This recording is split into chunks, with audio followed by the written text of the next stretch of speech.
With so many things to think about in launching your career search, one that may have fallen by the wayside is choosing references. But don't leave it as an afterthought. Your references support your candidacy by saying great things about you.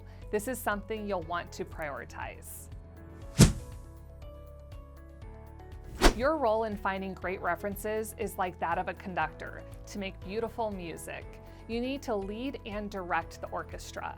You want to choose references who will professionally represent you as a worthy candidate for your next role. And you should ensure they're saying the right things and painting you as the perfect solution for a company's needs. When choosing references, you can't pick just anyone. Always avoid relatives, significant others, and best friends. These are professional references, so you want them to be able to speak to your abilities in the workplace.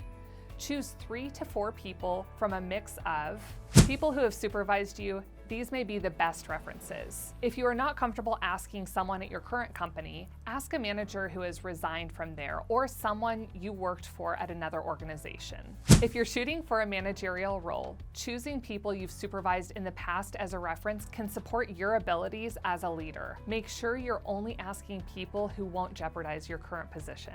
We all become friendly with our colleagues, and they see an aspect of you at work that your managers don't see. Plus, if they are your peers, they have a different perspective from those you've managed.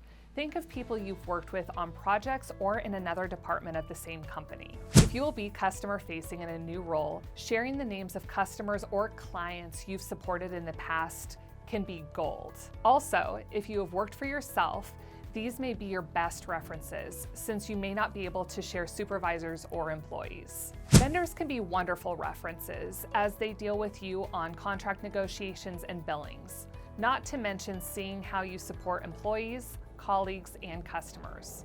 Plus, since they don't work at your company, you can usually share current vendors without posing a risk to your employment. Before listing someone as a reference, ask them if they're okay with being a reference. If they say yes, thank them and let them know why you think they'd be a great reference.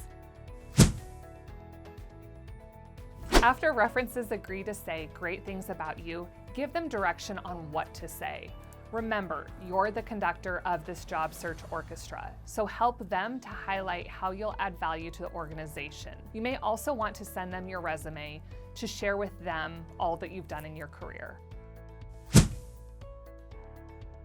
As you end those great interviews where you share your list of references, be sure that you let the people on the list know. Send a quick text or email, or even call your people and tell them the name of the person you met, the company, and the position that you interviewed for. That way, when they get a call for the reference, they'll be fully prepared to say great things about you. To position yourself well with the right references, orchestrate the process so your references are well prepared. Select appropriate references from people who've supervised you, people you've supervised, colleagues, customers, or clients and/or vendors. Always ask people if they'll be a reference before listing them. Coach references on what you'd like them to say about you. Tell your references when, where, and with whom you've interviewed so they're prepared for the call. As a bonus, have people who agree to be a reference write a LinkedIn recommendation for you as well.